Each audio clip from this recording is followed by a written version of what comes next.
देश के इतिहास में पहला ऐसा नेता जिसने एक महिला के दर्द को समझा, पहला ऐसा नेता जिसने महिलाओं की हर परेशानी, अगर इस देश के इतिहास में एक ऐसा नेता रहा है जिसने महिलाओं के हर दर्द को समझा है और हमारी हर समस्या का समाधान किया है, तो वो नेता अरविंद केजरीवाल है। अरविंद केजरीवाल जी के लिए जोरदार तालियां।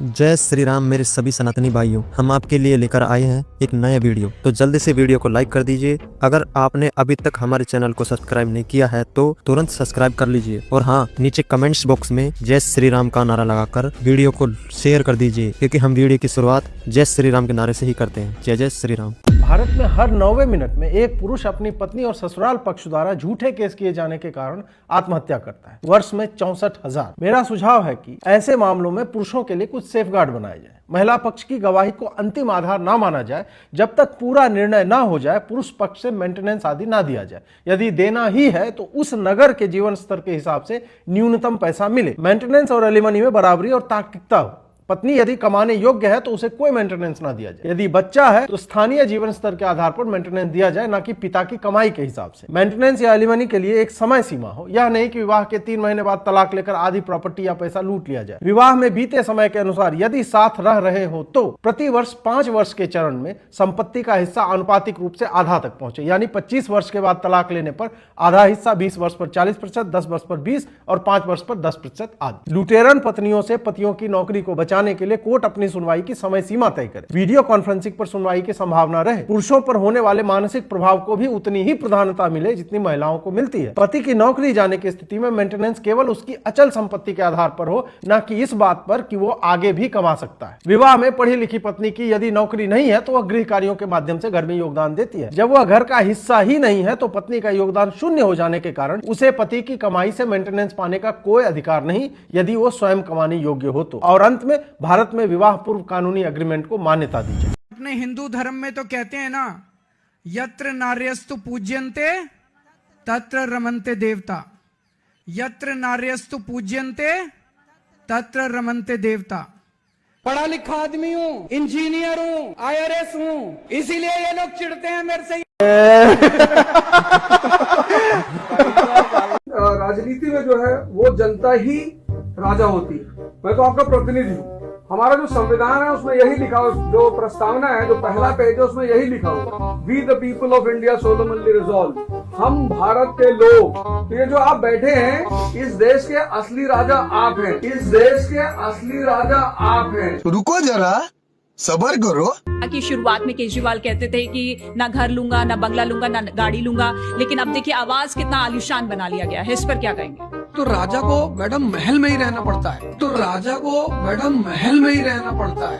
हरामी मानुस 2 दिन में पलट गया। देश के इन नेताओं को भारत से 4000 किलोमीटर दूर फिलिस्तीन के मुसलमानों का दुख दिख गया, लेकिन भारत की सीमा से लगे बांग्लादेश में हो रहे धार्मिक उत्पीड़न, नरसंहार, मंदिरों का तोड़ा जाना, हिंदुओं पर हिंसा न दिख रही है। मुसलमानों के ठेकेदार भी बन लेना और राजनीति भी कर लेना, लेकिन कुछ समय के लिए अपने अंदर थोड़ा सा इंसानियत ला लो। हम तुलसी के पेड़ के 100 गुण बता सकते हैं, तुम क्रिसमस ट्री का सिर्फ एक फायदा बता दो तो हम भी उस पर रस्सी डालकर झूला झूला। और लोकतंत्र का हत्या कर दी जाती है, तो आप कैसे कहते हैं कि हमारी गलती है? आप ये सवाल पूछना चाहिए देश के प्रधानमंत्री, क्या ये देश में ये सब कुछ चलेगा लोकतंत्र के नाम पर? और जनता कितने दिन तक चलाएगी? कभी ना कभी उनके सहनशीलता का अंत हो जाएगा।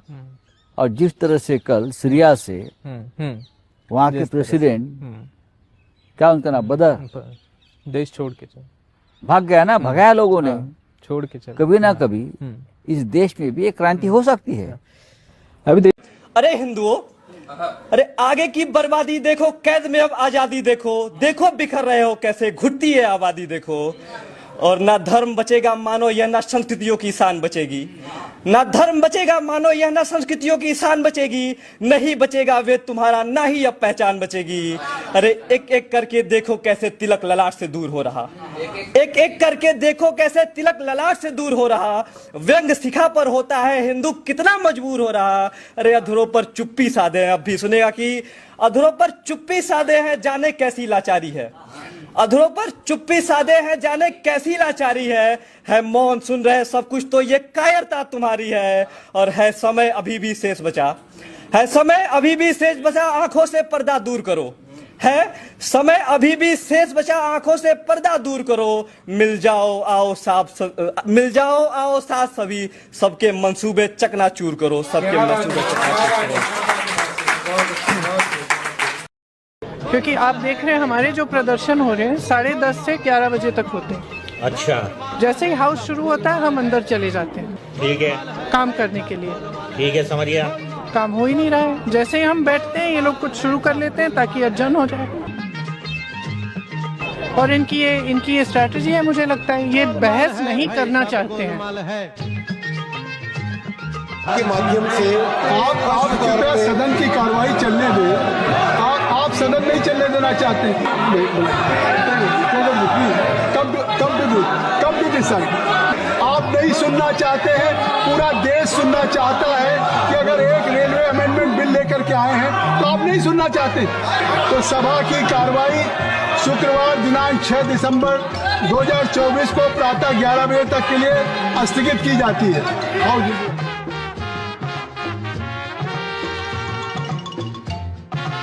मेरा आपसे आग्रह है कि आप प्रश्नकाल में सहयोग करें।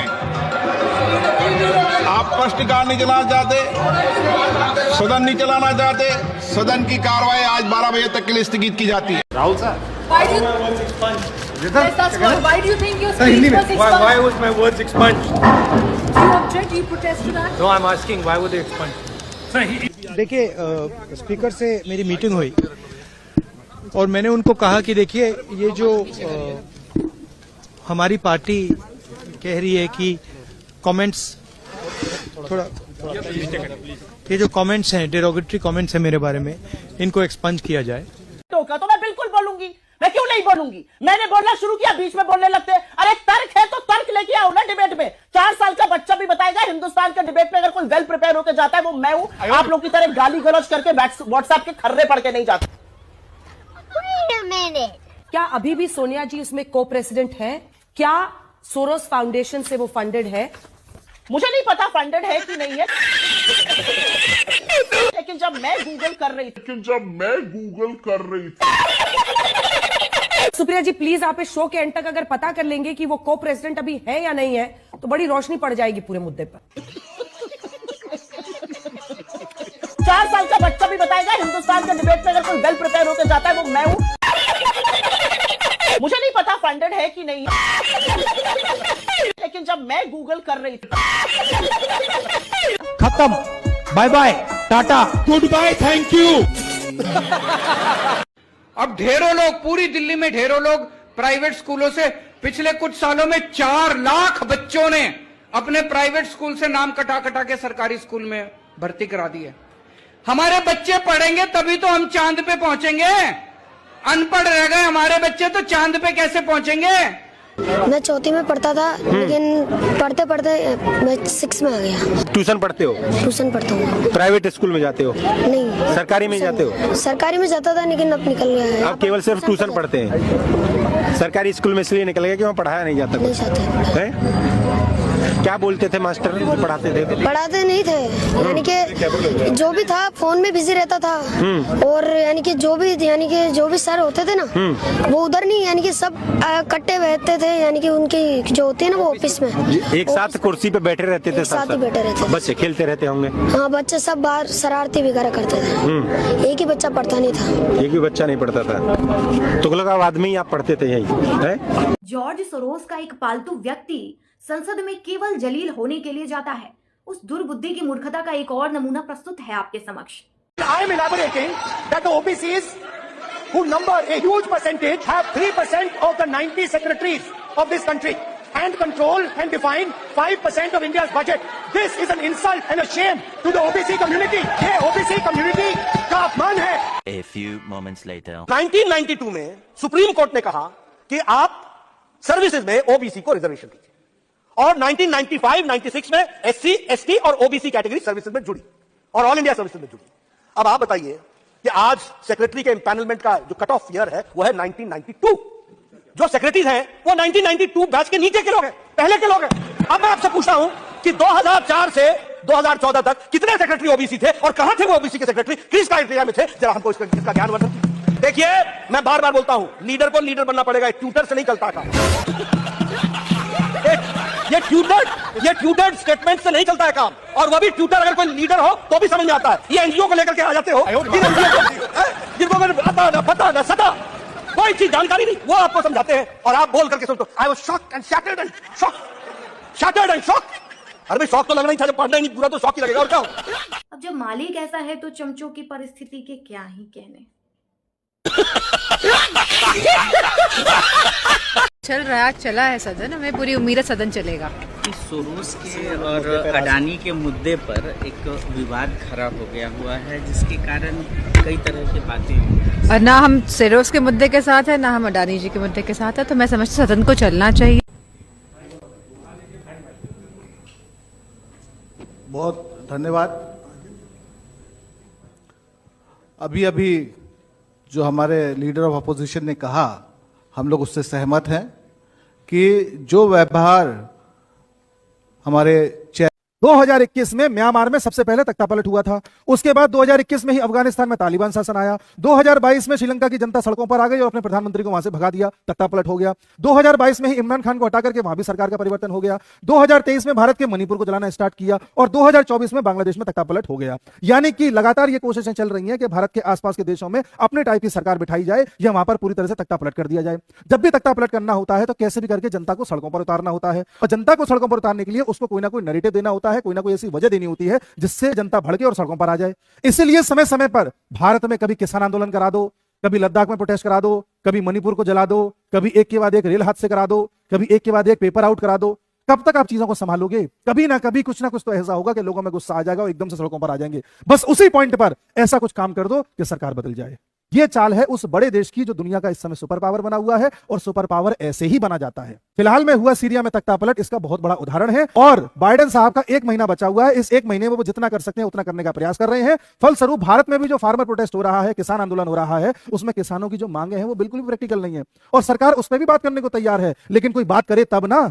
एक्चुअल में ये प्रोटेस्ट है ही नहीं, ये सब उसी तंत्र का एक हिस्सा है जो तंत्र बगल के देशों में चलाया गया था. और इसका प्रूफ देखना हो तो यूएसए का जो तख्तापलट एक्सपर्ट है डोनाल्ड लू, इस समय भारत में आया हुआ है, और इसी समय फार्मर प्रोटेस्ट चल रहे हैं. भारत के बाद ये श्रीलंका और नेपाल में जाएगा, क्योंकि अभी श्रीलंका और नेपाल की स्थिति ठीक है, इससे वहां भी कुछ गड़बड़ी करनी है. ये बात इस देश के लोगों को समझनी चाहिए कि जितनी भी समस्याएं अंदर पैदा करी गई हैं, ये बाहर से पैदा करी जा रही हैं, और इंतजार किया जा रहा है कि जनता सड़कों पर आए. वो तो मैच्योरिटी है इस देश के प्रधानमंत्री की कि हर मामले को शांति से, धैर्य से और ठंडेपन से डील कर रहे हैं. अगर किसी भी चीज में उन्होंने स्टेप गलत उठा दिया या पुलिस के द्वारा एक लाठी चार्ज भी करवा दिया तो ये क्या हाल करेंगे, इसका अंदाजा आप लगा सकते हो. डर की वजह से जॉब छोड़ दिया, क्योंकि बीच में अभी धमकी दिलवाई थी मुझे. जॉब छोड़ियो तो भी तो मेंटेनेंस तो देनी पड़ेगा. You are a wife, your husband. सुन रहे हो इसका जजमेंट? पति कह रहा है कि जब से शादी हुई तब से ये अलग रह रही है. इसके बावजूद जज कह रहा है कि ये तुम्हारी पत्नी है.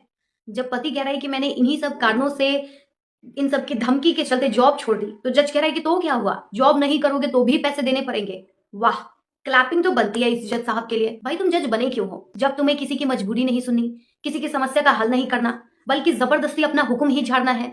किसी जमाने में जज को भगवान का रूप कहा जाता था, लेकिन आज इन जैसे जजों के कारण भारत की न्यायिक व्यवस्था पर शर्म आती है. अच्छा, 2 कंडीशन रखती हूँ मैं आपके सामने. She fought with her husband, left her husband's house with her own decision, but it's not her choice. Her husband earns money and every month gives half of his salary to her. Even so, she also has a good job. Is this what they call equality? And when she started using her husband's money, got a job and then left him, it's her choice. And she doesn't need to give him any money, especially when her husband is helpless or poor. भाई अब तो civil court का judgement पूरा live चलना चाहिए, तब public जान पाएगी कि आखिर सिविल कोर्ट में आम आदमी के साथ हो क्या रहा है. जैसे हमारे देश में संसद टीवी है जिसमें सारे नेताओं के कार्यकाल के दौरान वार्तालाप दिखाया जाता है, वैसे ही सिविल कोर्ट का सारा वार्तालाप लाइव चलना चाहिए। क्रिकेट जब लाइव चल सकता है, संसद जब लाइव चल सकता है, तो फिर ये हमारा राइट बनता है कि जो आम जन की जिंदगी और मौत का फैसला ले रहा है वो आदमी सही है भी या नहीं, या है कोई पप्पू टाइप का, ये जानने का अधिकार है हमें। पिछले हफ्ते जो हमारी व्हाट्सएप फैमिली ग्रुप है, हमें एक हफ्ते से सिर्फ ये डिसाइड करें कि हम कैसे आपको कहेंगे प्राइम मिनिस्टर जी, प्रधानमंत्री जी। रीमा बुआ मेरे को रोज फोन करके पूछ रही है क्या मैं ये बोल सकती हूँ, क्या मैं ये वो बोल सकती हूँ। मैं भी आपका परिवार का हूँ भाई, आपको जो मर्जी पड़े वो बोलिए। बहुत अच्छा रट किया। आदरणीय प्रधानमंत्री श्री नरेंद्र मोदी जी। कट।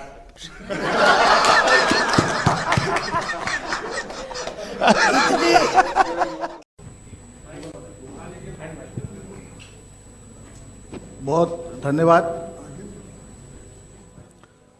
अभी अभी जो हमारे लीडर ऑफ अपोजिशन ने कहा, हम लोग आप लोगों का जो इंटेंशन है इसको हम कामयाब नहीं होने देंगे। आज जब सोनिया गांधी जी और सोरोस का लिंक का जो नाम आ रहा है, हमने ये लिंक नहीं किया है, ये रिपोर्ट हमारा नहीं है।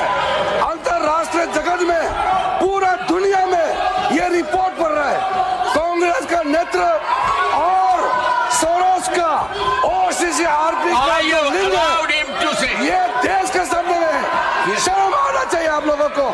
देश के विरोध में काम करने वाले, भारत के खिलाफ काम करने वालों के साथ आप लोग तालमेल में रहते हैं। जो जॉर्ज सोरोस बोलते हैं, आप लोग भारत में वही भाषा बात करते हैं। हम लोग पूरे इस सदन में जितने भी मेंबर है, हम लोग भारत के नाम में एक साथ यूनिटी खड़ा करना चाहिए। आप भारत विरोधियों के साथ खड़ा रहते हो।